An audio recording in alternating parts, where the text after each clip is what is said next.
In this video, we are going to be talking about the different types of covalent bonds. So, we have polar and non-polar covalent bonds. So, as we know with the electronegativity, if the difference is more than 1.7, it is considered to be ionic, and covalent if it's less than 1.7. But we can also say it's more covalent as it shrinks and more ionic as it grows. If you have diatonic elements, the the electronegativity difference is a big fat zero, like H2 or something like that. Those are non-polar covalent bonds. It'll spend an equal amount of time hovering around the 2. Now, in case you want to know about something like hydrogen and adenine, I asked this question in Chem Honors, and I got 3 problems with this as to why this would be equal. First of all, even though they both have an electronegativity of 2.2, that is only 2 significant figures. So in reality, one is going to be slightly higher than the other, so they're not the same. Second of all, adenine is radioactive, and third of all, I remember when I asked, I think it's astenine or whatever it's called, I forgot what it's called. He was so confused, I had to go like 85, and then he figured out the element. So there were 3 problems wrong with what I just said.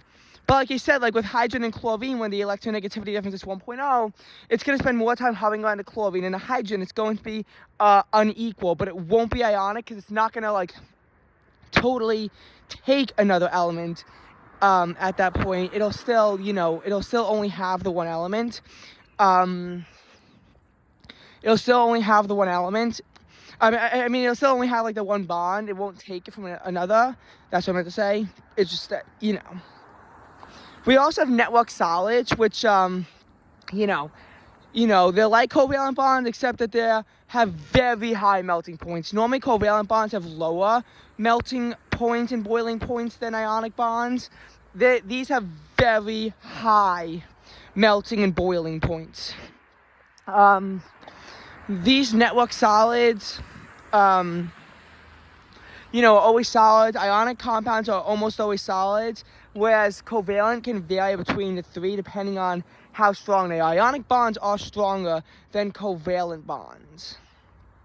And the thing is that with a network solid is that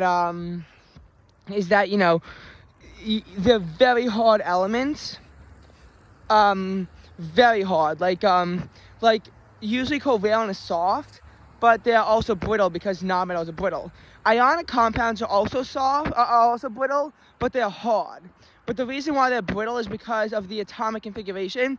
If you push it over, you have negatives with negatives, positives, they're going to repel. So network solids are, again, very strong. Diamond is a network solid. Graphite is also a network solid. This might surprise you because graphite, the thing on the pencils, breaks so easily, but it's because it's weakly held in between the fixed patterns, which means that, it's less. There's breaking points, and obviously you are only as strong as your weakest link. So it could very easily break in the gap, and that's why pencils can be so annoying.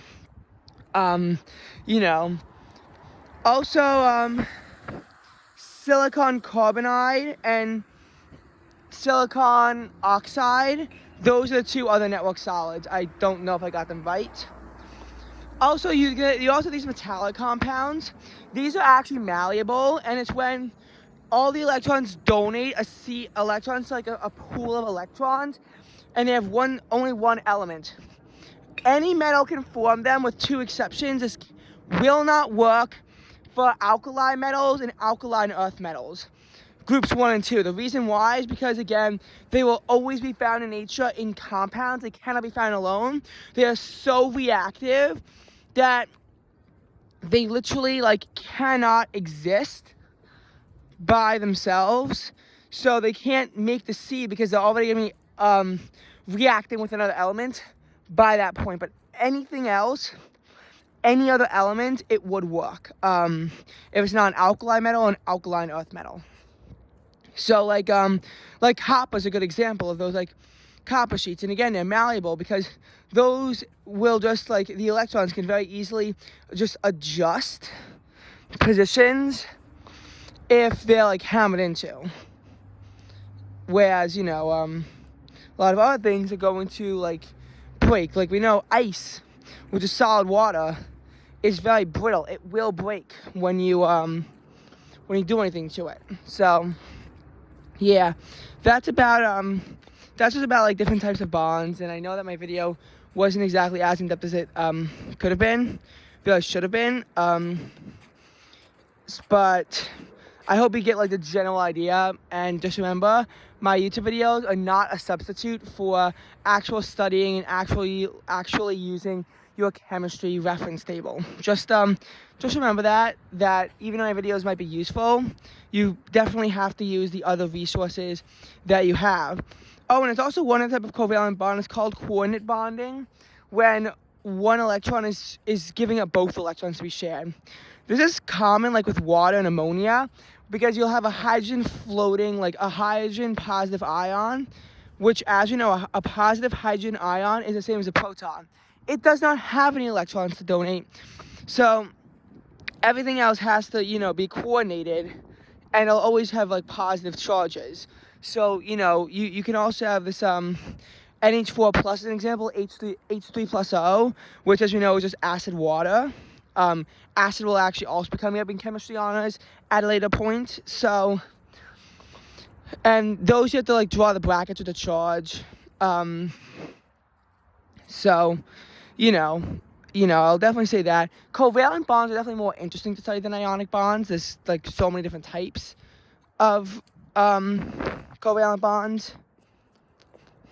So, yeah. All right. By the way, just in case you're wondering about like fluoride hydrogen, I don't think that would work because the electronegativity difference is like 1.8, but that's actually something that I got curious in. I know it says like pretty much no pertainance to the actual topics at hand, but I just want to be curious. Okay, we made it through another chem honors video, even though this one was a little bit harder.